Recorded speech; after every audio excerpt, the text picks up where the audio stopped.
Hello everypony, I'm your cartoon and animation fanatic, Redcord, and I've watched them and you can too. Today we'll be going over the latest preview to My Little Pony Season 5, so let's... Sorry about this folks, but for those of you going into the season blind, I'd leave now because we're about to get into major spoilers from this point on. Okay, now let's get back to our scheduled program. So let's begin with the season premiere Cutiemarks list part 1 and 2. We see the main six arrive in a small town run by Starlight Glimmer, whose philosophy on friendship seems to focus on what a Cutiemark means: individuality, diversity, and inequality. A while back, Blue Wave brought up an interesting idea about a possible villain in Season 5. What if instead of making a villain be power-hungry or evil for the sake of being evil, you make the villain think they're doing the right thing but are going about it all wrong? This would be a perfect idea for a villain, and Starlight Glimmer seems to fit the bill, but after getting that camera zoom in on her and those evil looks in her eyes, I think we just lost all hopes for a villain with good intentions. After watching some more clips, I think I can piece together what I think is going to happen in the premiere.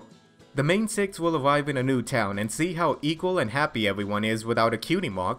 Then Starlight Glimmer will somehow convince Twilight to give up her Cutiemark, which will then get everyone to follow her, knowing that an Alicorn princess willingly gave up her Cutiemark for the sake of being equal. You remember that scene where it shows these small lights wandering in the mountains? Well, those are the main six's Cutiemarks that are coming back to the ponies because they're a significant part of who they are, so maybe the magic barrier holding them all will get destroyed or something. I also want to bring up something I noticed in the preview. It might not be important, but just something worth mentioning. We see the adults have equal sign Cutiemarks, but as for this little filly, she has yet to receive her Cutiemark. So does this mean she'll get her Cutiemark later on and then we'll have to give it up for an equal sign Cutiemark, or does not having a Cutiemark make you as equal as everyone else? We'll just have to wait and see. Next we have the 7th episode of the season, which introduces a previous generation creature called the Smooze. You heard me right, the Smooze is going to be in Season 5.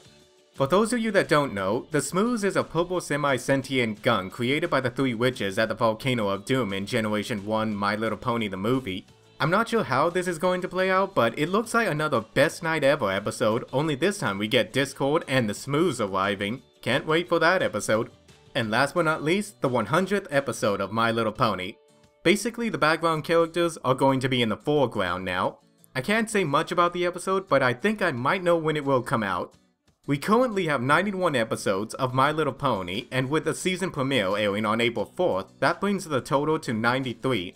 So 7 weeks from April 4th is May 23rd. Now I don't know if the studio is planning on delaying any episodes later on, but if all goes accordingly to the release dates, we will soon get our 100th episode on time. That's actually all I have to say for now, so let me know what your guys' thoughts on the previews for Season 5 are in the comments below, and I'll see you in Season 5.